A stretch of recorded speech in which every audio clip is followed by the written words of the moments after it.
Hello, and welcome to another episode of Dreams, Dollars, and Destiny.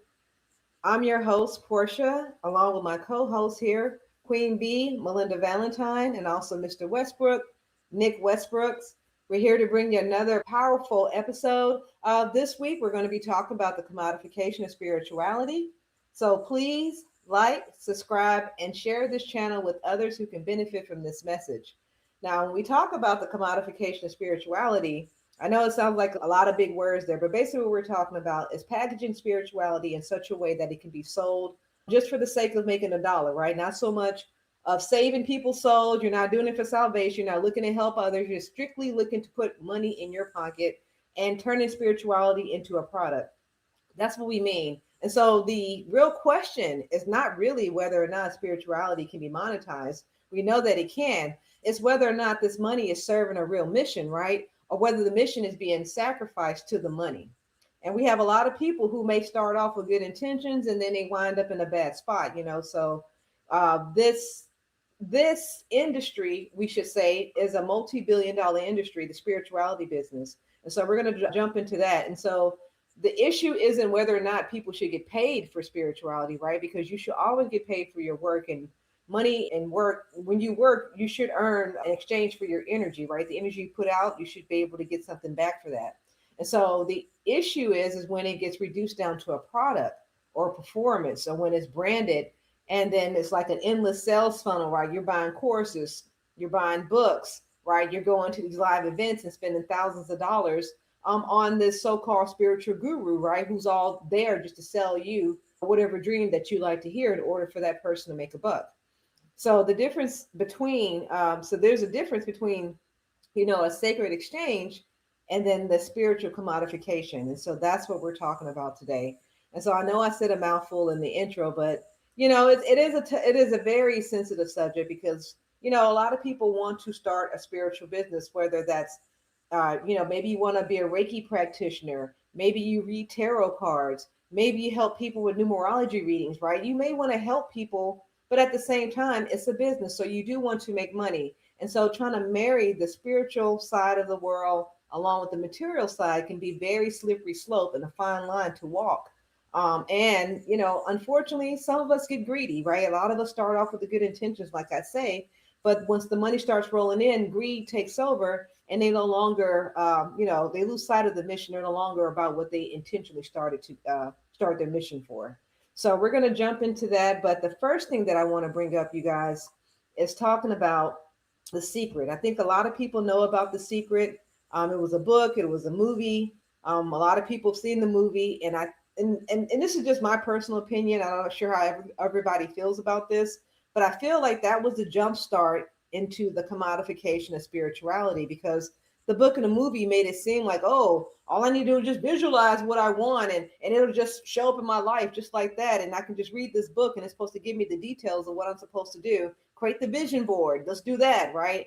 And it left out some key elements, right? Because the emotional piece is one of it. The book doesn't tell you anything about the emotional piece, which is supposed to bring about the manifestation itself, right? It just tells you to visualize. And also, it doesn't tell you that the author did not originate these ideas, right? These are ideas that were based on ancient spiritual practices and beliefs that have been passed down, I guess, for millennia, right? I would say from centuries, but this has been around for thousands of years. Everyone knows that the universe is made up of vibration and energy, right? And so when you're vibrating on the right frequency, then you'll be able to attract whatever it is that you're trying to pull in. But again, it's through your emotions that that vibrational frequency happens. It's not through you just visualizing something. Oh, I want a red car, and boom, you just get it. So let's go ahead and dive into that, you guys. Melinda, let's start with you. What do you think about marrying the two, right? The spirituality, the material side of life, and how can you, as a practitioner, be profitable but not be guilty? I want to say peace and love to everybody. Thank you for tuning in to our third episode. If you missed episode 1 and 2, make sure you go watch those on the channel. And we have some shorts up there for you as well. So, yeah, Portia, this is really a serious topic because all of us are spiritual practitioners. So, we're people who are like walking this fine line of, spiritual business and like how to make money also in that spiritual business without crossing some lines, right?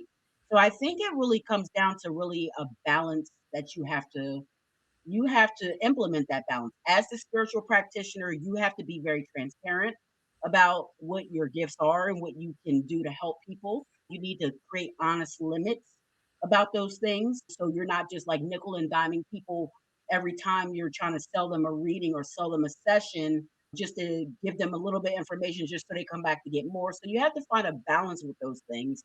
And you have to really just have respect for your client that way. So respect what it is that they're really trying to do. And you have a duty as a spiritual practitioner to really be accountable for the information that you're giving people. I mean, like I said, just being very transparent. And I think on the other side, for the person that's seeking spiritual guidance, they need to use their discernment. They need to use their discernment when they're looking for spiritual teachers. And, you know, they need to really start looking at the people who resonate with them and really just making sure that this is the right person that resonates with you and resonates with what you're looking to do. Because there's a lot of different spiritual teachers. So you just have to really, use your brain computer, like I always like to say, use your critical thinking skills. And I think that's the best thing as practitioners, like we could do, stay transparent, don't make empty promises that we know we can't keep, and don't nickel and dime people basically selling spirituality as like a la carte. You get this now, but then if you want the rest of this, you gotta come back and pay this much more. So I just think it's the fine balance that you have to kind of do and kind of keep. That's true. That's true. And what about you, Nick? Yes, yes. Hello out there to everyone. Again, thank you for tapping in and tuning in. And I'm glad that we're talking about this very important topic here on the commodification of spirituality. And I would say that the two should be married, but the theme is balance, like you all first mentioned. And I will also add in the importance of knowing yourself. And when I say knowing self, that means really applying your spiritual gifts to your own life. And when you do that, you can know your relationship with the material world and the spiritual world, because everyone's not the same. For example, when we use our astronumerology gifts, we know that some people are more business minded, some people are more spiritual when it comes to money. So you have to know yourself so you know what is the proper approach when it comes to turning your spiritual gifts into a business and using that business to fund your lifestyle and your livelihood. So let's say, for example, someone has a number 8 in their birthday, or they have a lot of 8s in their name. They need to learn some financial literacy, and also maybe they shouldn't put all their eggs into one basket in terms of their spiritual business. I had a consultation with someone over the weekend, and that's one of the things that I shared with her. I shared with her a couple options as far as how she can build a sustainable spiritual business. I told her that she can have multiple revenue streams coming from a spiritual business, or maybe since she has those 8s and those 6s in her name and her birthday, maybe she has her spiritual business, but also something outside of spirituality to help sustain her lifestyle, so she's not overly dependent on her spiritual business and using her spiritual gifts out of duress because she has to pay the bills.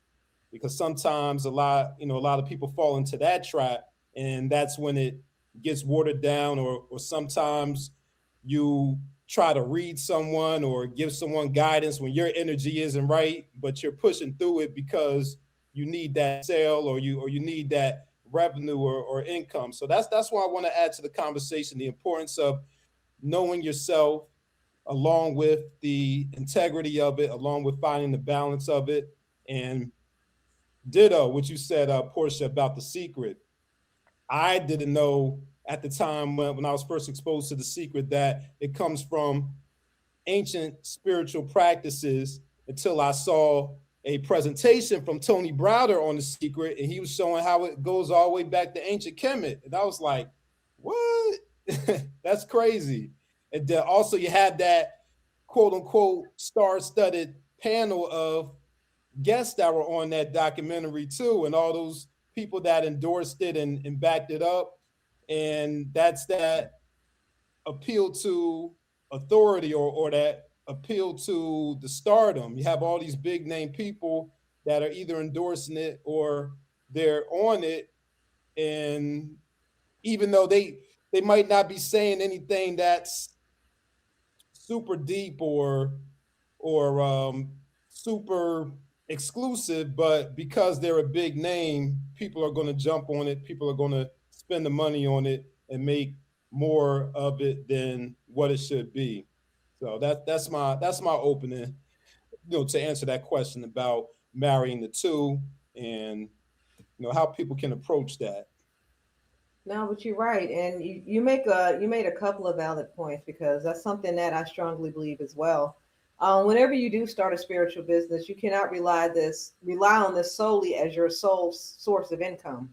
For one thing, that's what creates the paradox between this having to work, right, and you always stressing about not making money, versus this being joyful, being easy, being lighthearted, and you have and get and extracting joy from it. Because remember, anything you do within spirit's going to take care of you, right? We talked about this earlier about those karma points, right? If you're helping people with clear intention and your heart is good, then you will be rewarded. Your needs will always be met. And you have to believe that, because you're serving the Most High. Now, if you're going in, oh, is this person going to pay me XYZ amount of money? How much money I'm going to get from this? And you're all about the dollar. Well, your intentions are not pure. You're not there to help somebody. You're there to extract the money from this person however you can. You're just willing to tell them whatever it is that you think they need to hear, so you can make that buck. And that's where the rubber meets the road for me, because you have a lot of people, like we like to call charlatans and scam artists, who can manipulate people through religion and spirituality, because they know that human beings are very faith-based organisms, right? We love to be tied or tethered to something greater than ourselves. And we're always searching for the meaning of life, the source of life, and something bigger than us. And with that said, we have this innate drive to find that connection to the Most High. And people know how to manipulate that and exploit that connection for the benefit for themselves. And unfortunately, we live in a world where money is dominant, because we can't afford the basic needs that, necessities for life if we don't have money. So with that being tied in, it's kind of hard to separate the two if you're making your spiritual business your main source of income. So you have to kind of separate that. If you're going to work in this industry, you need to do it from the joy of your heart. You're compassionate. You're about helping people. It's something that you really love doing. You love imparting the knowledge or the wisdom on people by numerology, astrology, tarot, whatever that is, right? Whatever your passion is, you're doing it because it's your passion. You're not doing it because you're here to make a buck. Now, with that being said, no one said that you couldn't be successful at doing this, right? Because success breeds money, and that's fine. If you're getting successful just from the pure fact that you're working to help people and people are paying you for that, or donating money or giving you whatever you need, then by all means, right? You're successful because you're being authentically who you are. You're not trying to be something other than who you are. And so you're being rewarded for that. And when you work through your higher self to achieve anything, that's when more gifts will be added onto you. And so we have to understand that this world is a material world. The flesh is material. But when we're dealing with the spiritual realm, you'll get paid in spades, as long as you are working to serve the people and bring the community up and uplift people in some kind of way. Now, another point that Nick made was also the secret. The secret for me, and this is just how I look at it, this was another, let's go back to last week's episode, PSYOP, right? Let's say it with me together, boys and girls, PSYOP, right? This was another operation for them to throw you off your path. Because if I can get you on this BS, right, and still look for something outside of yourself and not look within, then I succeeded again. And that's why they use all these stars, all these big name celebrities to razzle and dazzle you, right, to make it seem like, Oprah did that. That's how she got her billions. I'm going to do the secret too. Listen, that's not how that works. And we clearly just stated there are some elements missing out of that. And for good reason. It's kind of like the Bible, how the Bible missing some elements, right? And it's for good reason, because they don't want you to know that the true power is within you, right? It's not outside, it's not in the book, it's not in the movie, right? It's within you. And if you took time to really look at yourself and do a little reflection and also do some introspection and also some meditation, oh, you'll find out what the real secret is. The secret is it was you all along, right? You were the one bringing about the change in your life. You were the one that were attracting the good things and everything else that came about in your life, whether it was good, bad, or ugly. So once we get back to that and get centered back to our purpose, our higher selves, then everything else will be added to us. And that is the bigger secret. Yeah, I agree. That's the bigger secret. And, a lot of it, like you said, it turns into this like that fear-based marketing, right? In spiritual practices, getting the celebrities on board to market this to you in a certain way, leaving certain things out. All of that's a part of to try to keep you coming back for more. Like I was saying in the beginning, it's all a ploy to kind of keep you coming back for more. And then what I really want to say about like when healing becomes a hustle, I had that banner up there. That's when, to me, I don't know if it's the simulation that we live in that kind of creates that. I think it's a little bit of both. It's the simulation we live in and it's the algorithm. Because even if you just look on YouTube, the people have to do like this. You got to write a hook to catch people, right? Everyone wants to be caught by something. It's like, are you a fish or are you a person? You're trying to be caught, you know, to me, that's when it kind of gets into you have to almost sell yourself that way if you want to get into the algorithm. So either you're going to go with that programming and sell yourself that way to get into the algorithm, or you're just going to stay true to what you are doing, like you said, and stay true to the message that you're trying to get across. I think like Nick said, you have to try to find a balance between the two. You do have to try to find that balance. And I think when we talk about when healing becomes a hustle, when you start seeing things like you got to buy this reading right now, or you're going to be blocked, for the rest of the year, or stuff like that. Like you're cursed unless you buy this, or only I can decode this for you, stuff like that. You have to really watch how you do that kind of stuff. I mean, it's okay, I guess, if you're using it as a hook to try to hook people in, but then make sure you're delivering the correct message to them and make sure you're not just trying to do a quick fix for spirituality for someone, or just trying to market to them by using fear. So that's what I just wanted to add to that. I think I see a lot of people doing that, and I think it's a part of the algorithm. I literally think that if you don't do it that way, YouTube ignores you, and then you just you don't get up in the algorithm. So I think there is a fine balance between the two. But it's definitely something that spiritual practitioners need to be aware of, and they need to be aware of how they're moving, and how you're selling yourself basically to, like I said, be transparent. What can you offer people? What can you do to help people? Just be transparent in that. And I think if you do that, then as a spiritual practitioner, I think you're on your way, you know, to really, like you said, getting those karma points, because you're doing the things that you're being transparent about. You're letting people know what you can do for them, and then you're delivering that. Yeah. Yeah. Yep. And marketing, having knowledge about marketing and using marketing with integrity is important. And also, as consumers, you want to educate yourself on the persuasive appeals. So we teach in high school, or middle school, high school, we teach students about the appeals, the persuasive appeals in English classes, the logos, pathos, and ethos, appealing to credibility, appealing to logic, and appealing to emotion. So when you're receiving messaging, or when you're creating your messages and you're using these logical appeals, think to yourself, what is this ad or this marketing material trying to do? What is the purpose of it? Is it trying to persuade me or hook me in by appealing to my logic? Is it trying to pull at my heartstrings to evoke fear or joy or sadness?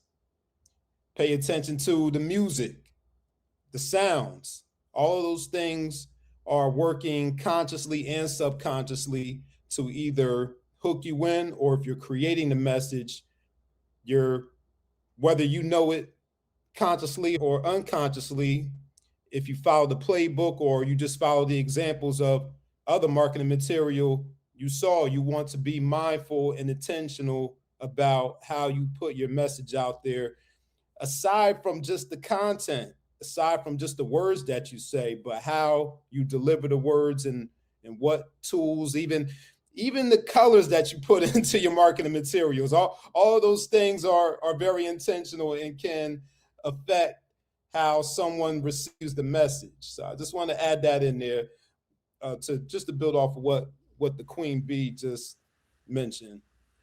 Yeah, and you're right. I mean, it is all about marketing, and marketing breeds dollars. If you can get the message out there to the most amount of people in an effective way, whether it's a spiritual based business or not.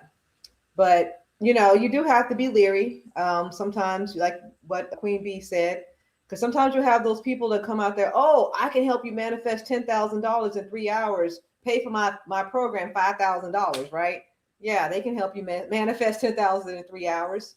But they get people based They on help themselves. They help themselves manifest that in 3 hours. Exactly. And you're helping them manifest that money, right? Plus Right. some. And that's what Right. you have to look at. Are they feeding my dreams or am I feeding theirs? Right? Well, if I give into this, what's my benefit from this? If I join this person program, what's going to be the XYZ results? Who can I talk to from the program that actually benefited from it? And I can see what results they got. Right. So you have to be very leery and mindful of these things because, I'm not saying everybody out there is out there just to separate you and your money. Right. I do think there's some people out there that actually have true good intentions that have these high ticket dollar programs that could possibly help you. But before you go spend thousands of dollars, you need to ask yourself all this information because a lot of people at those high ticket levels are just there to collect more money from you in order to fund their lifestyle, right? And so we're not saying that, hey, everybody in this industry is bad. We're not saying that, hey, don't trust anybody. What I am saying and what we're trying to say is use your discernment. Do a little more digging, a little more research on this person before you just sign up for that multi-thousand-dollar program, because I can guarantee you at the end of it, you're going to be very upset that you didn't get what you thought you were supposed to receive out of it. And we all know that anyone who has good intentions on helping someone, typically don't charge a whole lot of money, right? Because for one thing, we all know that if you are doing good work, good things will come back to you, right? It is what's called what goes around comes around, right? It's called karma. We can name it a lot of different things, but at the end of the day, we all know it's just an exchange of energy. The energy you put out is always the energy you get back. And so those who are out there deceiving others, trust me, their day is coming. And there are a lot of big name people. We were talking about Deepak Chopra, TD Jakes, right? These people who were supposed to be big in these spiritual industries that were tied into some unsavory activities, right? Things that you thought that they shouldn't have been involved with to begin with. But again, these are men that put their pants on one leg at a time like anyone else. And so this false worship has to stop, right? We have to look further into who these people are before we just start to go all in and just trust what they're saying. Another thing is there's nothing wrong with making money. There's nothing wrong with that, right? We're here to actually feed our family, sustain, and live a good life, right? And if that means making money, then so be it, because that's the world that we live in. But there is a challenge with that because, as I think we were talking about this earlier, the intention behind money when it was invented wasn't good, right? Money was invented to extract energy from people, right? So the wealthy can hold your energy. Whenever you felt like you thought you were getting something by getting dollars, but that's not true because those dollars start to reduce value. So the energy that you had stored is no longer worth anything. So if we look at it in that way, it's kind of hard to live in the material world and still be a spiritual person, right? And that has always been the conflict because we know that money represents the material world. And if I'm truly a spiritual person, then I know my needs should be met regardless, right? If I'm doing the work of the Most High, then my needs should be met regardless. I shouldn't have to worry about the money. So, what do you guys think about that? How do you kind of balance that, your material wealth with your spiritual business? Because again, money, the intention behind money wasn't good, but you have good intentions to help others. So, does that mean that you should be blessed regardless of, you trying to hustle for the money? Yeah. Well, that kind of goes back to what I opened up with about knowing yourself. And knowing yourself is also knowing your relationship with currency too. And I also want to touch on two other things too while I'm answering that before I forget. But it's very funny and it's interesting. You mentioned TD Jakes, the quote unquote quote unquote new age and spirituality that has become the new version of the televangelist now. Right. So before, for a while, it was just these bishops and pastors and preachers that were hustling spirituality. But once consciousness started to shift and more people started gravitating towards less religion and more spirituality became big business, because that's the bottom line for the people who are marketing and hustling the healing and the spirituality. And the other thing that I want to mention about vetting spiritual practitioners and spiritual businesses goes for the spiritual practitioners too, is to make sure you're providing value before you sell your product or your service. And I'll give you an example of this. There's a young brother that I follow on YouTube and Instagram. He's a numerologist, and he made a video about people complaining about the price of his book. He has a numerology book. I believe it costs like $40 or $50 or $60, $40, I think it is. And people were asking him to lower the price of his book. And the challenge or the issue that I found was that, okay, he's offering some value with his YouTube videos and his Instagram videos by teaching numerology and teaching some concepts on there. But in terms of marketing his book, for one, it's an ebook and there's no preview of the book. So how am I able to determine whether it might be worth the $40, but I'm not able to flip through the book, see what's in the book, go through the table of contents. So I won't know until I actually circulate my funds and receive the book to know whether it was worth this $40.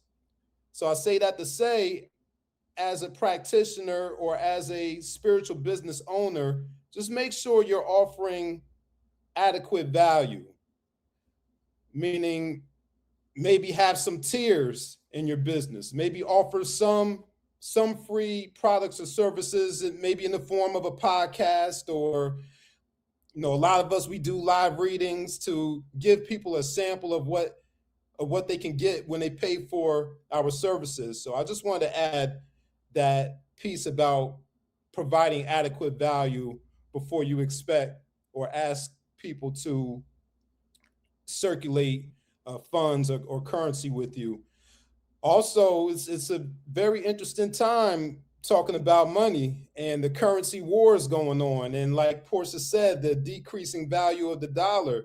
There might be a point where we return to the bartering system, where instead of exchanging currency for products and services, we're exchanging services and exchanging products too. And as people who are somewhat independent of that matrix of business, you have a little bit of flexibility there where maybe you can exchange products and services rather than exchanging monetary fiat for products and services.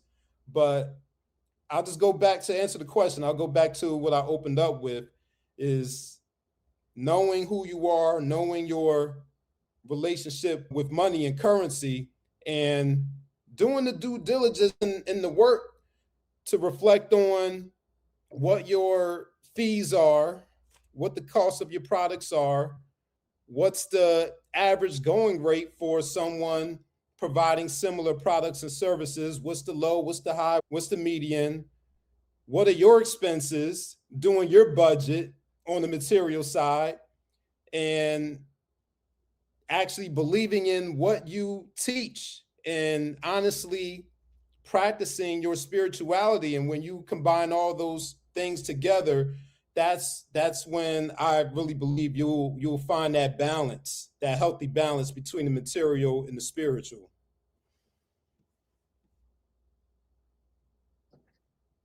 Absolutely. Absolutely, Nick. And I agree with everything you just said. And I really do think, like I said, it goes back to really all of our opening statements, right? It's about being transparent. Like Nick said, if you're going to sell a book for $40, you have some transparency about what the person's going to receive from that, you know? And then let them decide if the $40 is worth, if that's worth the money to them. But you do have to have transparency in your practice as a spiritual practitioner. You do need to be transparent and, like I said, have those honest limits with people. Let people know what limitations you may have, or what limitations, whatever tier, product you're trying to sell them may have. So they just know what they're getting. Let people know what they're getting. Don't, you know, give people grandiose promises, like, and then you don't have anything to back that up, because then that is when your spirituality has been, healing is being turned into a hustle at that point. Um, and you have to have respect for your client. So that's going back to, like we're saying, with the thing that Nick's talking about with this person with their ebook, you have to respect your clients. And you also have to look at your client base and think about the access um, that people have to this, right? So you have to think about access and maybe class a little bit, because when you are a spiritual practitioner and you start raising your prices too high for people, then who are the tools for them? Are they only for people who have that amount of money that can access that? So we have to remember too, the people that we're dealing with. And that doesn't mean that you can't get paid for your spiritual gifts, because you absolutely, should be able to, monetize or get compensated for your gifts. But there's a way that you go about it. There's a way that you talk to your clients with accountability, by showing the clear value of what you're offering, by being transparent and having those honest limits, and let people know, hey, I need to be compensated for my labor, but my work still is going to help you to see your truth, help you to get to your destiny, and help you to heal and empower you to what you need to do. So there's a way that you go about it. And the main thing for me is communication is key. I say this all the time. I say it to people that I work with. I say it to my friends. You have to communicate. Some of us might have, telekinesis gifts, but not all of us do. No one can sit up here and read everyone else's mind. So you have to, like Nick said, know yourself, be very clear with your communication and what you're offering. Um, but you don't want to, start nitpicking to charge people for every little thing too. So like we said, balance is key. Balance is key. And you, as a spiritual practitioner, the onus is on you to be responsible with this information. The onus is on you to be transparent, because the people who are seeking you out are coming to you for help. They're coming to you for guidance, for assistance. So that onus of integrity is on you to be honest and to be open and to be accountable, and to show clearly and transparently what you can do for that person. So yeah, I think I'll land there, but definitely, you definitely need to be transparent with people, and don't be trying to nickel and dime every little report out of people. That's all I have to say about it. Yeah, I mean, both of you guys make some valid points as far as like being aware of what you could charge for your business and, and the services that you provide. Because I feel like it can go both ways, right? We're talking about people who try to build business off of people's spirituality and manipulating them out, out of money. But there's the flip side of that, where you have spiritual practitioners who are not charging enough for their services, right? Because they don't feel worthy. They don't feel like, oh, nobody's going to want to pay me this for that and all that. And so there is that balance about, do you think you're worth what you're charging your services, right? Because sometimes we could be charging too little, not thinking that anybody's willing to pay for what we're offering, when someone could be willing to pay you $100 and you're only charging $2, right? So we have to be mindful of that as well, because it works both ways. And I get it. I did say that your intention is to help others, but also it is an exchange of energy. If you're giving people a lot, like if you're basically doing 3-hour sessions, but you're charging people for an hour, come on now, right? Come on, fam, get your money. Get your money, fam, right? We're not saying don't do that. So you need to be mindful of the time that you spend in your business, all the money that you're spending to build the business, and then what you're getting back in from it in return. And is it even equating to what you're worth and what you're actually providing for others? Because I'm guilty of that myself. Starting out, I just wanted to help people. And I wasn't really thinking about how much I should be charging. And then all the information I was giving them in the beginning, I mean, shoot, we did a 4-hour session and the woman only paid me for an hour. Now, she was kind enough to tip me afterwards, because she realized that she got a deal. But that's called giving too much away for so little in return, right? And so we have to balance that as well. And so you do need to do a little bit of research. If you're going to go into a certain angle in this business, you need to see what others are doing, how much they're charging, and then see if that's somewhere where you should land as far as your services go. And don't ever, ever, ever undercut yourself, because you are worthy of millions, right? And you have to come into that belief whenever you start any business. I don't care if it's spiritual based or not, that you are worthy of millions. It doesn't matter what the business is. And so really it's a mindset, right? Because you have to be very convinced and confident that you can do this, and that people are willing to pay you whatever amount of money that you're asking for, because your services are just that good and you're going to help so many people. So what do you guys think about that aspect as well?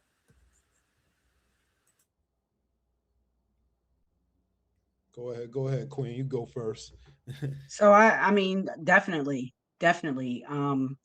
We have to we have to be paid for our gifts. I do think that, like I said, it has to be accessible though. So you do have to know your client base and kind of, be sensitive to what the what's it called? The market is. Be sensitive to the market. And not just in the spiritual realm, but just the market as a whole. And I also agree with Nick. I think, the old system of bartering is going to be coming back soon, because there's going to be a lot happening with the dollar. Who knows when it's going to crash? And this is when we got to rely on each other. But I do definitely think that you do have to, as a practitioner, you have to protect yourself. You have to protect yourself. And Portia's right. And it depends on where you are in your practice. Sometimes when you first start out, you're so eager to help others that you do give a little bit too much of yourself. And like you said, someone booked an hour session, but then you're there 2.5 hours later still answering questions. So you have to know when to put limits on things. Like I said, you as the spiritual practitioner, you have to lay those things out. You have to be clear about them. You have to be clear, hey, you purchased this service goes for an hour. The most that will go to is an hour and 20 minutes. Maybe if you want to give them an extra 20 minutes, I definitely try not to go above that. And I'm a long-winded talker. Y'all know I can go. And I have had sessions where I've done the same thing that Portia did, kind of just over extended myself, right? So you do have to find that balance. But again, it goes back to like what Nick said, know thyself. Um, you know, put place value on your gift, because your spiritual gift is valuable and you should be compensated for it. And, if people want to get 4 hours of your time, they need to compensate you for that. So we have to stay on top of our game when it comes to that, and make sure that we are just being transparent with people and we're being accountable, and we're letting them know, hey, I'm clear with you. This is the service. This is what you're going to get out of it. If you need other things, I have another service that you may want to book instead of this. So those are the types of things that I do. I kind of try to see what the person needs or wants.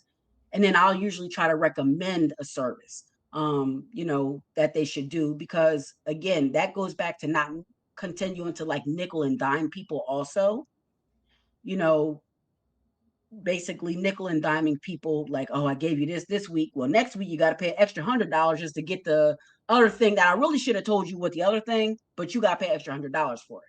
So when people start doing that, then I think that becomes a problem also. So it's just finding the real balance, and you have to be the sole controller of that for your spiritual practice. You're setting the standard. You're the practitioner. So you set that standard. You have to set that standard. You have to keep your boundaries. And I think if you do that, I think it should be fine. There's always going to be those one or two that might try to take advantage of that, but you have to continue to keep your boundaries strong and to know the value and the worth of yourself, and your spiritual gifts. I think once you do that, you may have issues down the line with some people, but for the most part, you're going to be fine because you've been transparent with that person. You've been clear about the intention. You've been clear about what you can offer. You've been clear about how much it costs and how many hours it's going to take you to do that. So I think if they're trying to go above that, then that's them now trying to take advantage of you, the practitioner, and trying to get like free nuggets out of you. So it's a fine balance that we have to walk. Mhm. Yes, true indeed. A lot of themes repeated, in this episode: boundaries, transparency, communication, honesty, integrity, balance. And I was just talking about, the currency, and we talked about bartering. So that's a little hint, little preview of a future episode. We'll be talking about surviving the current economy. Well, we probably cross out surviving and say thriving, because we want to do more than just survive. But when it comes to the spiritual business, building off of what the Queen Bee just said about knowing how much time goes into preparing a consultation or preparing a product, you want to evaluate yourself based on multiple criteria. It's not just enough to think about how much money you're putting into your business, or it's not just enough to think about how much time you're putting into it. You also have to think about, like we said, the energy exchange, especially with certain spiritual gifts. They can take a lot out of you.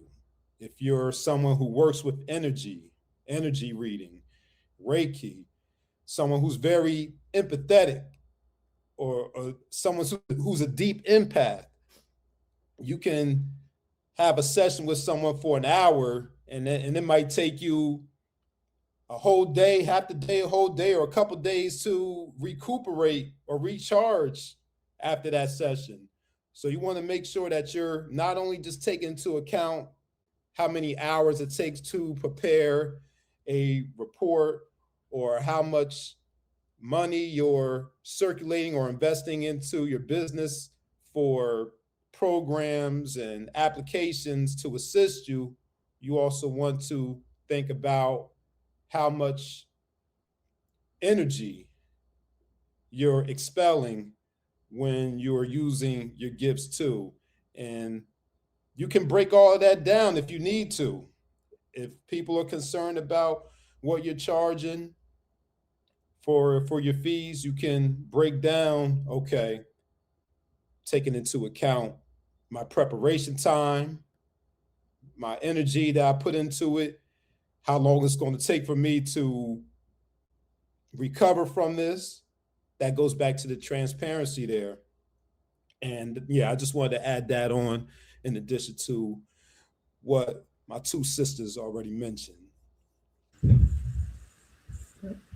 You said something that was interesting, because I know a lot of people will let their customer dictate how much they get paid versus them standing up for why they should get paid what they're asking for, right? Like if you're charging $150, that's too high. Well, look, I do this, I do that, and you justify why you're asking for the 150 because of the research, the time you get into it. Because let's be real. It's like there's always going to be someone who's going to have an objection to what you're charging, no matter what the amount is, right? But you have to get paid, and honestly, there's only so many hours in a day. And if your prices are too low, then you're going to be stacked with a whole bunch of people, 10 people a day, right, burning yourself out, versus you to price yourself right at a right amount, and now you're only handling 3 or 4 people a day, still making the same amount of money that you would have gotten from 10.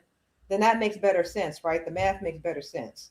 And so we have to look at it as a whole, and then also like the amount of time and energy that you can expend per client, and then also how you're going to be able to scale your business. Because again, if you're a service-based business and you're only doing hourly sessions that involve you being there one-on-one with them, can you really scale a business that way? No. And so now you have to think of other ways to serve more people within a shorter amount of time. And so there are ways to grow in the business, but staying clear and pure about your intentions to help others. And, there's ways of being profitable too, because you don't have to stay at the lower tiers.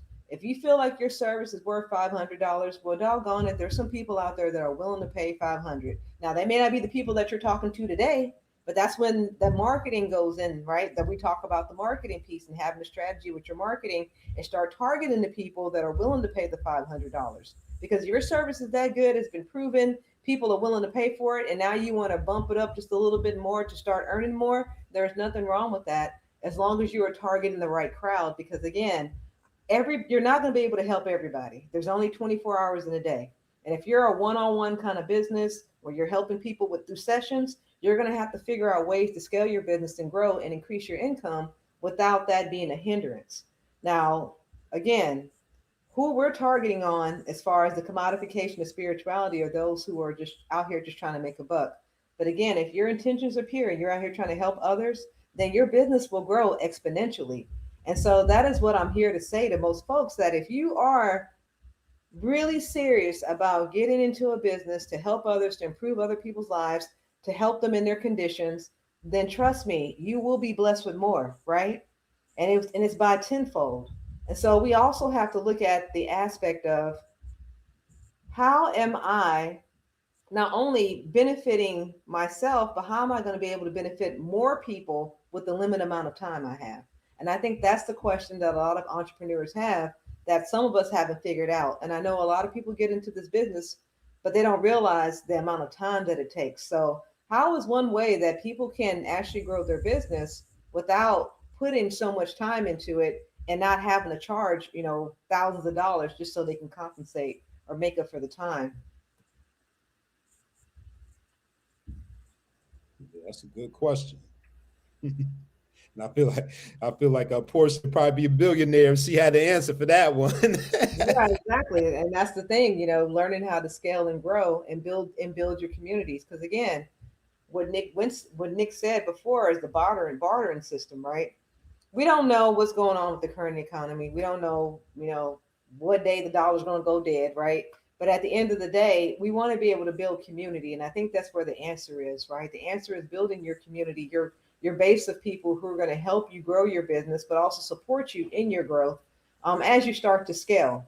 There is nothing wrong with making money in a spiritual based business at all.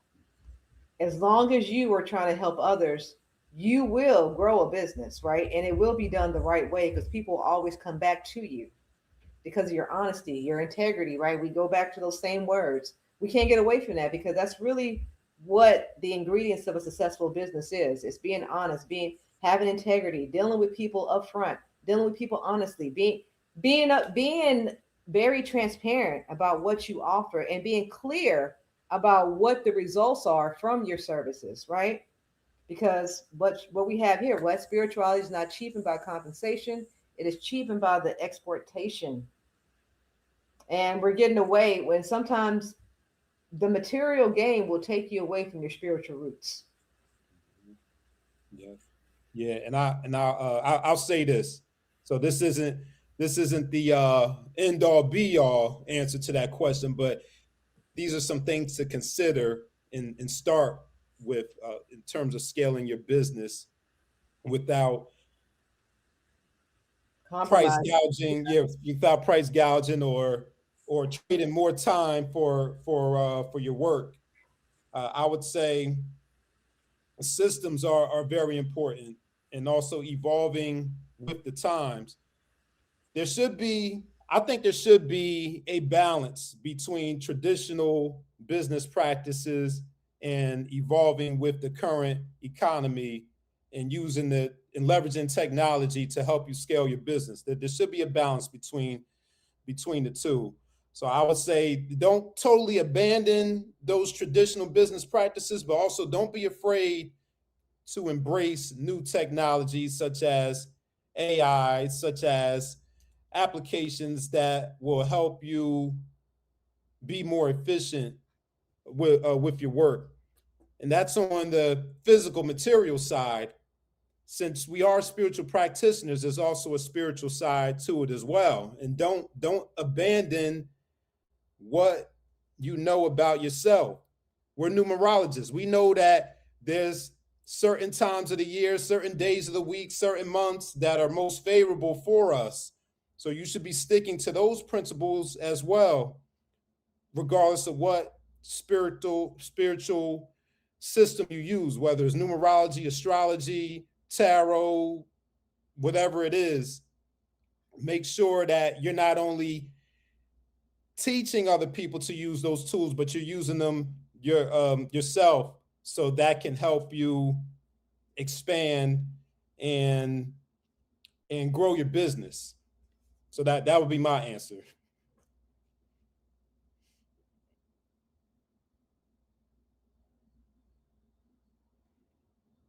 So I totally agree with that. You have to have a mix. You have to have a mix of, like Nick said, the traditional way to do business. You also have to embrace the new technology because you're just going to be left behind. I mean, it's 2026. We're pretty much living in the future. So you have to embrace this new technology because we are in 2026 now. We see what AI is doing now, and it's like blowing up, right?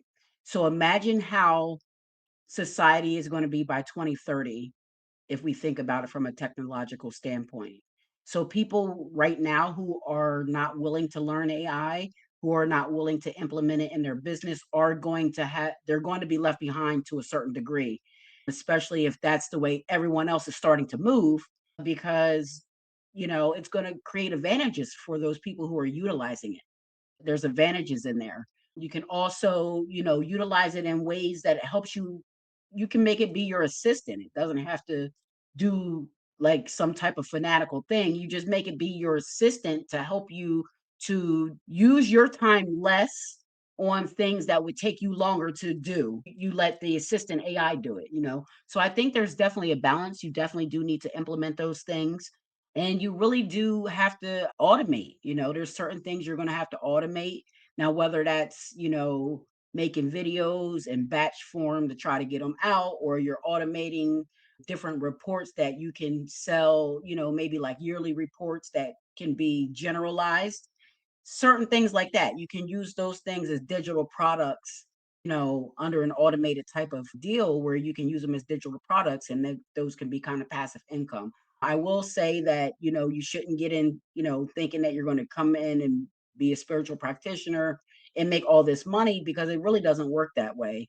You really do have to build your community up. You have to build your clientele up and you have to build trust. You have to build trust with people. They have to feel comfortable enough with you to even, look, we're asking people for real personal information.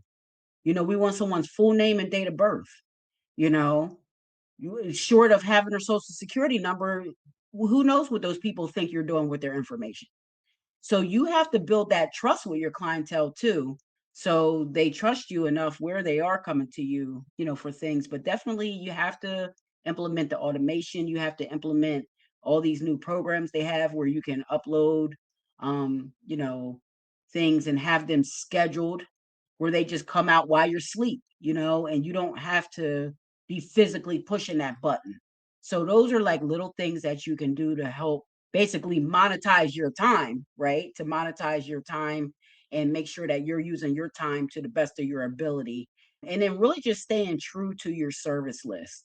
One thing, that I've learned, like Portia said, you cannot go over your service list. If your service says it's an hour, you need to put a hard limit on how long you're going to talk to that person. If you want to give them an extra 10 to 20 minutes, that's fine. Anything above that, they're at 30 minutes, that's another service. Like you have to pay another service for that. So we have to just be very clear and transparent. Like I said, all of these things that we're saying are going to be a part of our solution. So yeah, clear, transparent, honest, integrity, respect, all of those things for yourself and for the client.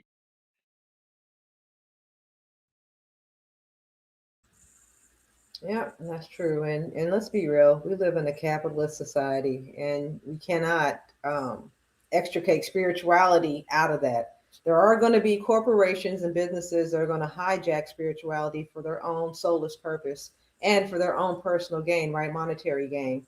And but that has nothing to do with you and your business, right? As long as you operate with integrity, honesty, and you're upfront and you deal with people in the way that you want to be dealt with in business, right? Those things will sustain you much longer, and you'll have longevity in this game for eons, being honest and upfront. Yeah. Now, it is tough, right, in this world because, like I said, we do have corporations and businesses that have hijacked this industry and basically turned it on its ear into something that it's not, right? And so we Mm-hmm. have to be that voice of reason and truth to let people know that, hey, look, I am who I say I am, and I provide what I say I provide. And my services, look, I have XYZ amount of people that I've helped, right? We can back it up. I can give you testimonies. And that's what's going to build your business. It's really Mm-hmm. not, your marketing. Your marketing is great, but what builds business is testimonies, is word of mouth. It's your former clients, right? Those of you who have helped will go a lot further than anything that you can do as far as paying for an ad or something like that. So, Mm-hmm. the reason why we decided to do this topic, because it's one that a lot of people struggle with, right? A lot of people do want to go into a spiritual based business, or they're being called to do something in this realm, but they're afraid to do it because they feel like, oh, it's not going to make the money. I'm afraid to leave my 9 to 5 because this is not going to sustain me. Look, it's all about moving with faith. If you're getting a calling to start this type of business, to start helping others in this kind of way or this type of capacity, start today. Even if it's something small, start with a small session. Do donations in the beginning, right? See how much people are willing to pay for your services, but at least you're getting started. And that's what I really like to drive home today, because a lot of people allow money to stop them in getting into this type of work.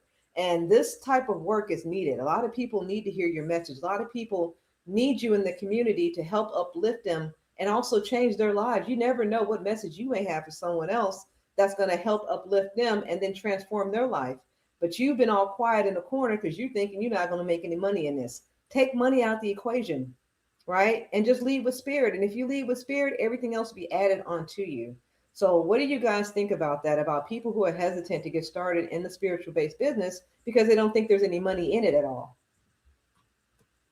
Well, I would say if you are looking to start a spiritual business, you shouldn't be worried about money. Um, I mean, that's just my honest thought about it. That shouldn't be the first thing you worry about. Because you said something in the beginning, people who start a spiritual business, you have to have another stream of income. Because there's going to be times where you get no sessions at all. And then there are going to be times where you're inundated with sessions. So you have to be prepared in those downtimes to have another stream of income to help compensate, because we do live in this matrix that costs money. So you do need money, but I would not start a spiritual business solely on, oh, I'm going to make a lot of money, because you've already started on the wrong foot. And unless you're really just going to go all in with the fakeness and the falseness of your message just to get money. So you're doing one of those things where we talked about the quick fix spirituality, or selling spirituality back to the client, selling them the spirituality instead I'll of come up with this guiding them. Cleo's. right? Instead of guiding them to it. So, you know, our job is to guide people to their dreams and destinies. You know, it's not to get the dollars just to drive them there, you know. So again, if that's your mindset, then I don't think you should start a spiritual practice, because you're not really in it for the right reasons.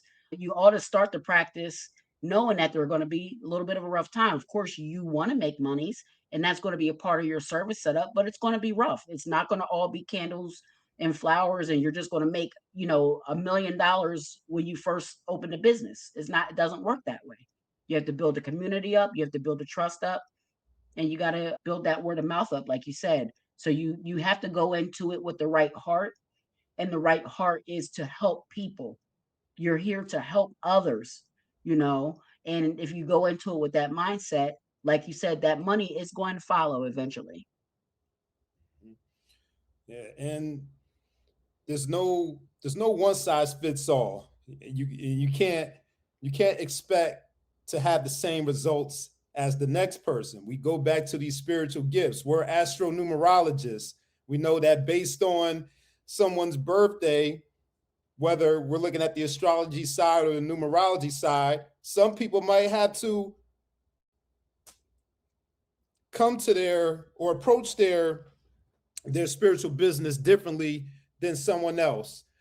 You might have to do more work than someone else. It may not feel fair, but you might have to work harder than other people. You might need to lean more on the material side more than the spiritual side when it comes to the business aspect of it.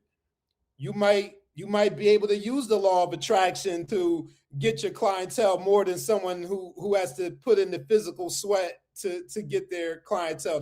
That's why knowing self is so important, and knowing yourself on multiple levels, because you have to know what you're supposed to be doing and making sure you're doing the right thing.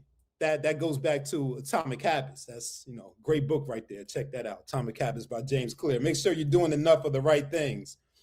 Also, you have to start somewhere. Doesn't our teacher tell us that all the time? Lloyd Strayhorn, he said, you got to start somewhere. So make sure you're starting somewhere, and make sure you're strategic about it as well. Make sure you have a plan, especially if your birthday falls under certain dates, certain numbers. You want to make sure you have a plan before you just jumping out there and having a backup or something to support you while you're building your business. And I just want to add this on as I'm wrapping up and closing out this conversation. On the practitioner side, you want to grow and evolve as your business grows and evolves. So that means don't stop learning. Keep sharpening your spiritual skills, because the people who are watching you, they're going to notice that you're improving and that you're growing and that you're offering more value than you did when you first started out. And I'm glad Portia mentioned, or maybe it was Queen B that mentioned, the donations. The indication for me that I can make money from numerology was when someone offered me money without me even asking for a donation. I'm like, all right, I'm just practicing, sharpening my skills. I did someone's numbers, and they were like, wow, what's your cash out? Can I send you some money? I'm like, what, you want to send me some money? I didn't even ask you for any money. I'm like, all right, you know what? Maybe I can make some money off of this. So keep sharpening those skills, those spiritual skills in your spiritual gifts. Keep developing those on the spiritual side, and on the material side, build that business acumen. Learn revenues, learn about profit and loss. You learn about managing your personal finance. Learn both sides of it. Don't be all material with the money, and don't be completely spiritual, because it is a business at the end of the day, you have to marry those two together. But yeah, just wanted to share that. No, you hit the nail on the head with that. And when Queen Bee was talking, I brought up Miss Cleo, because that's a real good indication of these fake gurus and these little false prophets. If you see someone with a whole big marketing budget and they're doing like national commercials for their spiritual business, then I'm gonna have to say that's a scam, right? That's a person that doesn't have your best interests at heart. You have to look at these things, right? And be more discerning about those that you follow also in this business. Because I know we're talking about you starting your own business, but also watch out who you're following as well. We talked on a few religious leaders like TD Jakes, Deepak Chopra. I brought Miss Cleo up because everybody knows that was a big scam, but everybody fell for it. Everybody thought that they were talking to this psychic Jamaican lady, right, who had all the answers for you, right? Call me now. She's had a crystal ball. She's gonna be able to tell you something. And then when you called the number, though, what happened? It wasn't her, right? But they got your money. And so these are the things that we have to be discerning about. And so some of the solutions that we have for you today is know thyself, right? It goes back to that. Know who you are, innately who you are from the inside out, not from the outside in, right? Don't let somebody else tell you who you are. You figure out who you are from within. Now, balance. You want to balance material wealth with spiritual wealth. Trust me, the spiritual wealth goes a lot further than the material wealth, right? The material is temporary, the spiritual is everlasting. Integrity, right? That is the word of the day. You always want to have integrity in your business. Whenever you operate or deal with anyone in any kind of capacity, you definitely want to be above board and honest with them and have integrity. And be transparent when you deal with people too, right? You should be like a piece of glass. People should be able to see the type of business that you operate and that it should be a reflection of you, right? You should be an honest person and you should be operating an honest business and with honest limits, right? Let people know, hey, look, I know you paid for an hour session. I can maybe go over 15 minutes, but I got another session coming up afterwards or whatever that is, right? But let them know, hey, I am willing to go a little bit over for you to answer your questions, but I'm going to have to stop it at this time. Also give a clear value of your service. Let people know what your services entail, what they're getting for their money, right? What value that you give them. Because remember, when it goes back to having a business, it's all about the value that you bring to that person. And so with that being said, you definitely need to respect your client, right? If you don't respect your client, how can you respect your business or yourself for that matter? So accountability is key, making sure you're accountable for not only your time, but also for the message that you put out and the energy that you put out when you're dealing with people as well. Prepare yourself. Like Nick said, it's never, school is never ending, right? The lessons always come. We're in the school of life, right? So it's never ending lessons. So you definitely want to upgrade your skill. And that's with any profession. I remember going to a hairdresser and she was still using 1980 methods of doing hair, right? I don't care how long you've been doing hair or any kind of profession, you should be able to update that skill to what's going on now. And lastly, if you're looking to build a long, sustainable business, right, with longevity, you definitely need to build your community, your tribe, right? The people who got your back no matter what happens. So with those ingredients, you will have a successful spiritual business. And to be honest with you, if you're doing things right and you're doing right by people, well, guess what? Money will be added to you. And so, as we said, if you're going to start this business, money should even never be an equation, right? You should know that, hey, I'm starting this business at the goodness of my heart. I know that the money will follow as long as I do right by others. That's right. That's right, Queen. That's Yeah. right. Yeah. Anyone want to add anything else before we wrap up tonight? Yeah, this is real quick. One quick thing that I forgot to mention in my last comment, because you did mention the importance of being cautious about who you follow. Since spirituality has become commodified and we're living in the internet age, it could be a gift and a curse. On one end, it can be very overwhelming because you have so many people kind of pulling at your attention. That sounds good. But that also awards you the opportunity to have options too. Shop around. I wanted to lead with that on the consumer side. Make sure you shop around. You don't have to decide to support the first business that you see. You can listen to this person, vet them thoroughly, and compare them to someone else and see who fits or resonates with you the most. So I just wanted to add that piece in. And now, I guess I'll just go ahead and close out. And Nick Westbrooks, Mr. Westbrooks, Supreme Numerics, great conversation. And I'm looking forward to the next one. We got a lot of great topics lined up. and they're all connected. You know, we're kind of building off of the preceding show and the preceding topic. So I'm excited. I can't wait to see you all again next Monday. Peace. So I'll close out so then Portia can close us out. So yeah, I don't really have anything else to add. I think we've pretty much thoroughly covered the commodification of spirituality from the practitioner side, from the consumer side, from the material side, from the spiritual side, and even from the emotional side, right? You know, who resonates with you and whose message are you attracted to?